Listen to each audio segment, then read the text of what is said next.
If your company is remote or hybrid, then you know just how difficult it can be to grow your company's culture beyond a pre-scheduled Zoom happy hour or occasional lunch and learn. Well, this week's sponsor is here to solve that. They're called CultureBot. CultureBot has devised what will likely become the gold standard for growing and blossoming a company culture inside of Slack. The app is like a sidekick for any HR or people professional, automating a lot of the mundane tasks you probably are forgetting to do on a daily basis. Things like birthday and work anniversary celebrations, team shoutouts and kudos, employee introductions, and remote games. It even has health and wellness tips and conversation starters. If that piques your interest, this will get you even more excited. Today, I'm able to share a special promotion for listeners of the podcast. You can get your first 6 months of CultureBot for 50% off. Plus, if your team is under 25 employees, CultureBot is free forever. So if you're looking for a way to create a culture of appreciation and drive increased engagement and togetherness across your team, I definitely recommend checking out CultureBot. Go to getculturebot.com/humanhr. That's getculturebot.com/humanhr to get the offer. Plus, I've added the link in the show notes so you can just click right there. Now, let's get back to the podcast. Welcome to the Open to Work mini-series, part of the Bringing the Human Back to Human Resources podcast. In this mini-series, you'll hear from individuals who were recently laid off, left their jobs, or are looking for career changes. And it's through this mini-series where I hope to bring a spotlight to individuals who otherwise are only being judged by their resumes. And we already know there's so much more to a person than their resume. So make sure that you are subscribed so you are first to know about every new mini-series episode. Now, back to the podcast. Hi, everyone. Welcome back to the podcast. But this is a special podcast episode because it is the first of the Open to Work mini-series. If you're not connected with me on Instagram or LinkedIn, then you are probably like, what the heck is Tracy talking about? What is an Open to Work mini-series? Well, I'm going to tell you. I was really inspired by the unfortunate news of thousands of people being laid off, let go, furloughed from their jobs in the last really 6 months. I think it's been most apparent. And while there are so many people on LinkedIn and around the social networks, so to speak, who are doing amazing things to connect people to their next jobs within their careers, I wanted to up the ante, so to speak, and do something my way that hopefully is helpful and impactful for everyone, but especially for the individuals who are joining this mini-series, which cannot be easy to do because you have to put yourself in a position where you are the most vulnerable. You're talking about, your current state of your career and what you're looking for. And some of these conversations might be really raw. So everyone who's joining the mini-series has a different story to tell.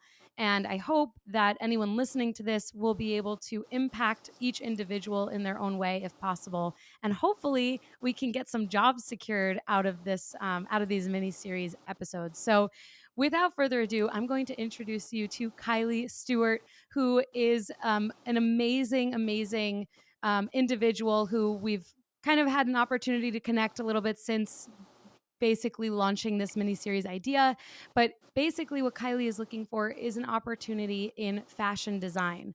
And we're going to, I'm going to just stop talking now. We're going to welcome Kylee. Kylee, thank you so much for joining the podcast. No problem. Thanks for having me. Of course. So I know, and I was just saying that it's probably really intense, maybe joining a podcast to talk about your career and what you're looking for. But I want to start at the top. And I know a little bit about you from reading your resume and seeing your LinkedIn and things like that. But why don't you tell us first, how did you get started in your career? And what are some things that you are looking for within your next role? Right. So from the beginning, I moved to LA as a teenager, straight out of high school, to go to school at FITM, which is a great school. And from there, after graduation, I got my first job as an assistant designer, which was amazing to me, kind of unheard of almost. It's really difficult to find jobs in the fashion industry, especially right now. It's very competitive. And so I started out there and I worked my way around different companies. I've worked at different startups. I've worked at very corporate and kind of everything in between. So now I'm looking for my next role after being laid off another time, which happens a lot in the fashion industry as well. So yeah, I'm looking for my next role as a fashion designer, and I really want to go to like a good company with a good atmosphere, good people. You know, you have to spend 8 hours with these people every day at least. So Right. a good environment is really important to me. That's amazing. And thank you for sharing how you kind of came into this opportunity where you're looking for work. Not every single person is going to have this experience of being laid off. Some people are just looking for a change, perhaps. But do you mind shedding a little bit of light on what the experience has been for you as someone who has gone through now? It sounds like a couple of moments of layoffs. What is your experience, and what can, if any of the listeners, most of the listeners, I should say, are in HR. What can they take away from your experience as the recipient of this news so that they can, if they have to do layoffs, they can consider what you've gone through and what the experience was like for you? Yeah. So I have been laid off several times actually. And this most recent time, I would say, like, advice to give is that this, in the past, it's been better. I've had better experiences at other companies, but at this last company, it was a very cold layoff. Um, at least I didn't have it as bad as some who I've heard, are just waking up to an email or, Mm. getting completely cut off of their like resources for work. At least it wasn't that. But it was a very cold call from like a distant HR person, and it was a 2 minute conversation. Like, it's over. Like, we're gonna send you an email at the end of the day. Like, goodbye. So Yeah. I would say like it is a tough thing to go through. So maybe a little more personal with it, or a little more helpful in that kind of situation for people who are being laid off. Thank you for that. And I, on behalf of the person who cold laid you off, let's make these layoffs a little bit more warm and, to your point, personable. I mean, no one wants to deliver these conversations, but more than that, no one wants to be on the receiving end of those Yeah. conversations. So putting ourselves in that person's shoes is so important. So thank you for sharing that. Moving away from this a little bit so we can focus on you and why you're on this mini series. What are some things that, if a future hiring manager, your future boss, watches this or listens to this, what are some things that they should know about you that they can't get out of your resume, and that maybe they'd only be able to get out of you if they interviewed you? Well, I would say this is a good example, like the being laid off. It happens a lot, and it's happened a lot to me. I don't know if everyone else in fashion has had the same experience, but I just keep persevering. I feel like that's really difficult. It's so easy to give up, to switch to another career, to move home. That type of thing. I've heard that a lot in fashion. People just give up their degree and completely switch to something else. But for me, I've actually tried. I considered UX design. I even Wow. started a program in UX design, but I couldn't do it. But you Fashion, I tried. feel like, yeah, I did. I gave it the old college try, but fashion is where I want to be. I feel like it's definitely a passion of mine, and I really can't imagine myself doing anything else. So I feel like if I want them to know, like, this is kind of it for me. This is where I want to be, and I want to be in a good place where I can give my talents. That's amazing. I was looking at your portfolio, which I will be sure to link for everyone in the show Thank notes, you. and it's stunning. Like, Well, thank I you. don't think I could ever make something so, like, appealing. Like, you have a video in the background, all of your design is there. You share your freelance work. I mean, it's really exceptionally done. So that's some instant feedback for you. But the reason why I bring this up is because you really have to, like, at least my perception, at least, is that you almost have to treat yourself like you are a business. Like, this is your own brand, and a company would either match with your brand and see your vision as aligned with their vision, or want to kind of expand on the relationship with you. So, how do you navigate, like, when you do interview with companies, for example, that are looking for fashion designers? How do you navigate your own personal branding and passions and work that you are really excited about and that you've done with trying to match and find that cohesion within another brand? It's difficult because I've worked for companies, and so as a designer, you have to kind of mold to that company's aesthetic. So sometimes, like maybe it's not my own personal aesthetic, but I have to work based on that. And I've gotten rejections in the past because they say that my portfolio doesn't match what they're looking for.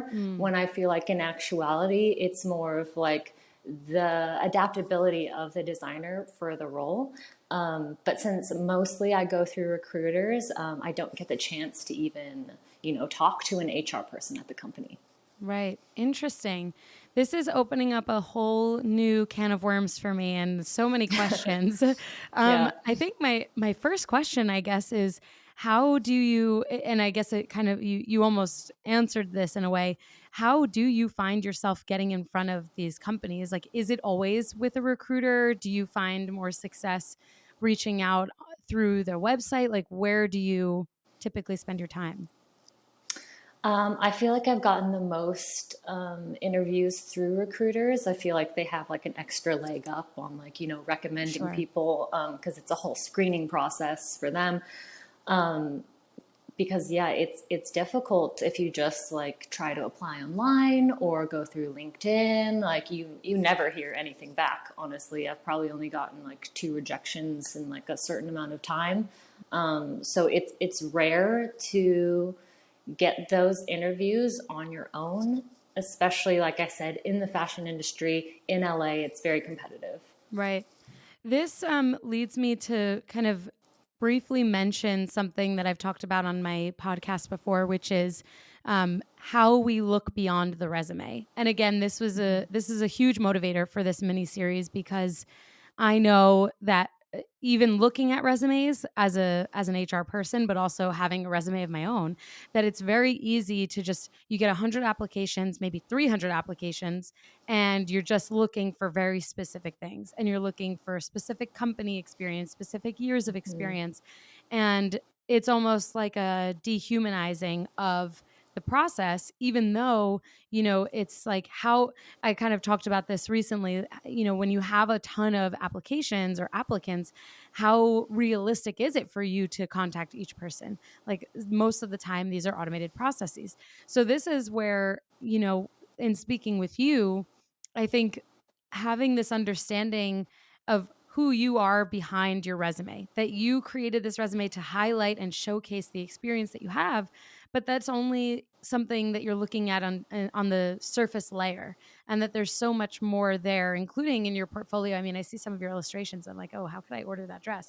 But this is the reality for so many who are on the other side of your resume. That there might need to be a reminder for people who hopefully who are listening to this episode that there's always an opportunity to dig in deeper. And so in this conversation, I'd love to kind of continue to do that. So if you were to apply to your dream job today, I know you talked about wanting to have a really solid company with a great environment. What does that mean to you? When you think about a great environment, is it the people? Is it the pay? Like what is the most important in that?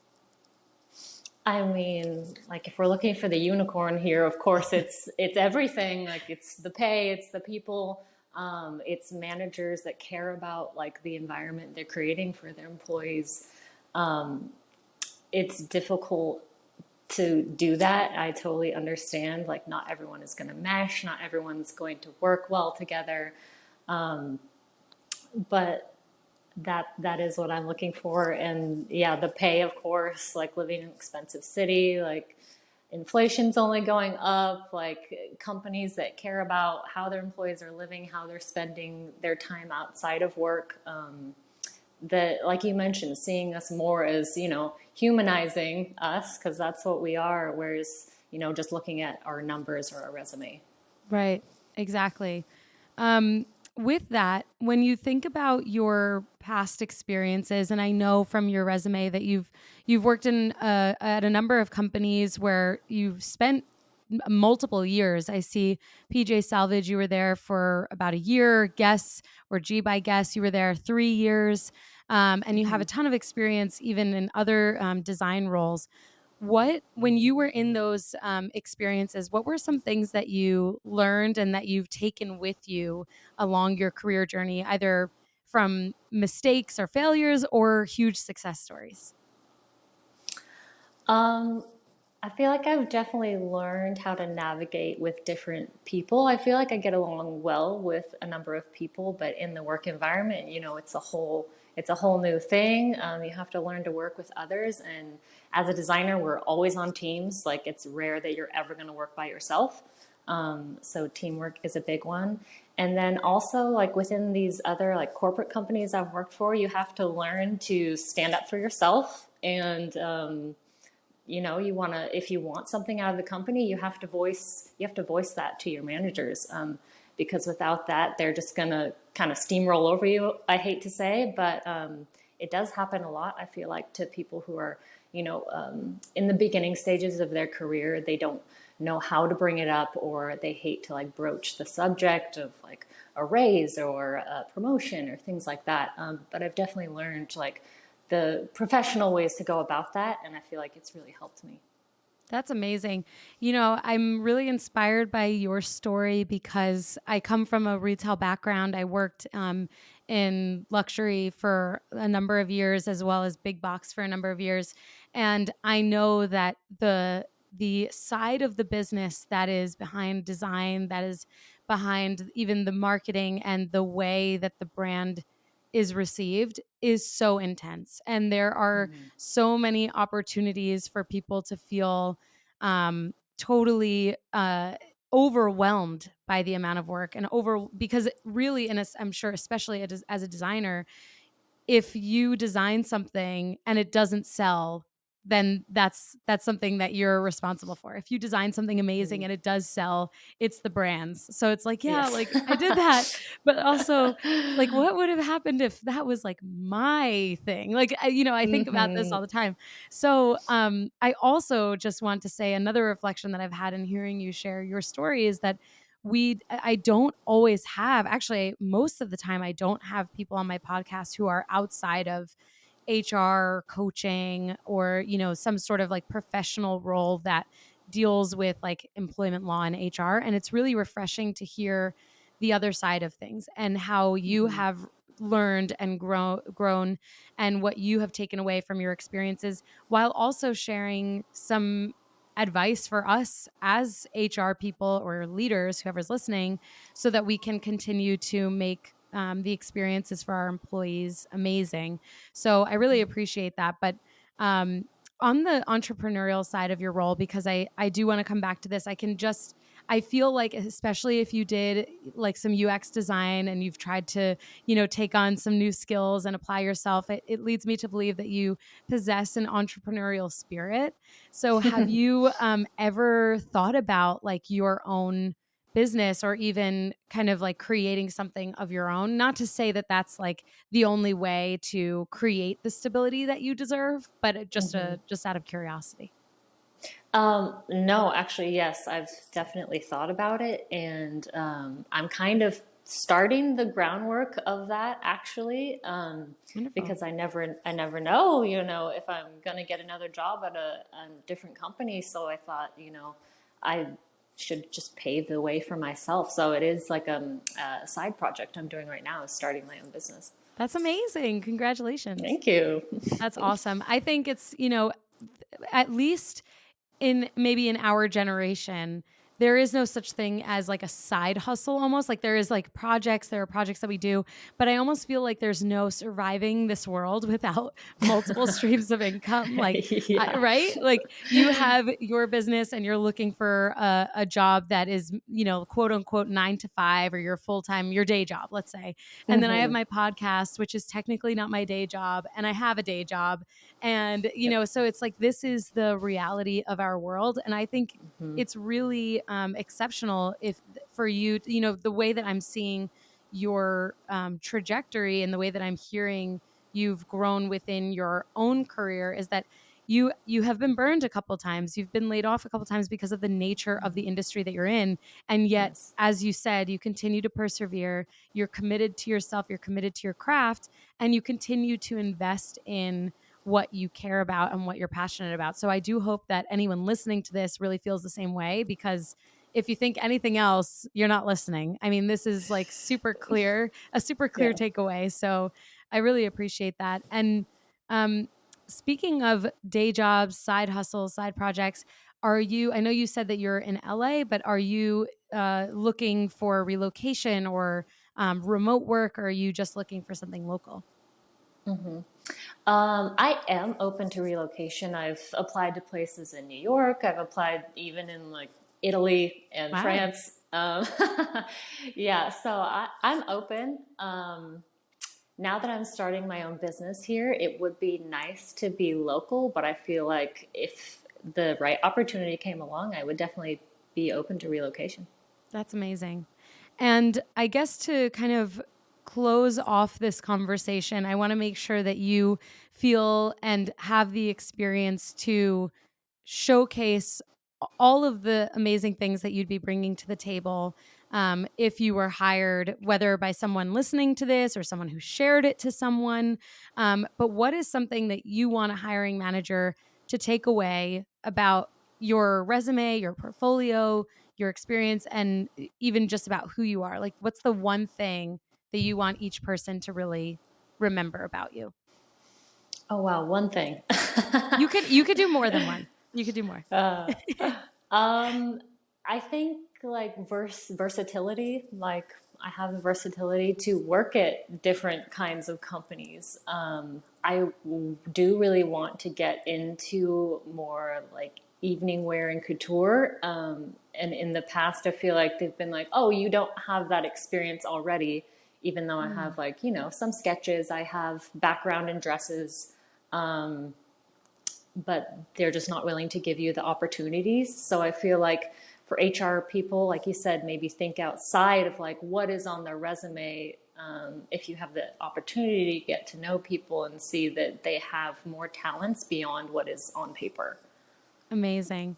Well, thank you so much, Kylee. I really appreciate that you've joined us for the first mini series of the show, but also the first episode in the mini series.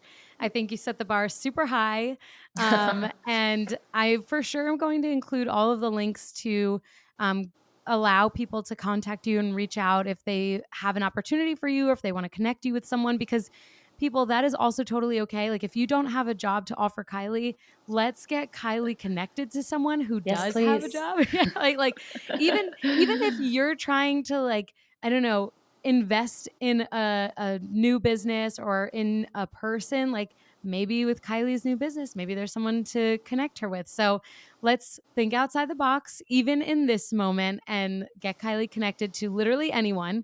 That could be an amazing contact for her. But Kylee, why don't you tell everyone where the best place for them to reach out to you and what you're hoping to gain out of this experience?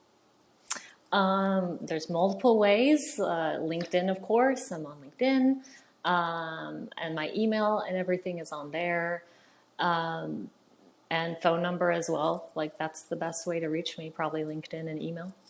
Amazing. And my fingers are crossed that you end up with an amazing new opportunity Thank you and so an amazing much. new business. Thank you, Tracy. Of course. Thank you so much for joining the mini series, and keep in touch so we can find out all of the success that you're going to have in the future. Absolutely. Before you go, make sure you click open the show notes so that you can get connected with the individual that was just showcased on the Open to Work mini-series episode.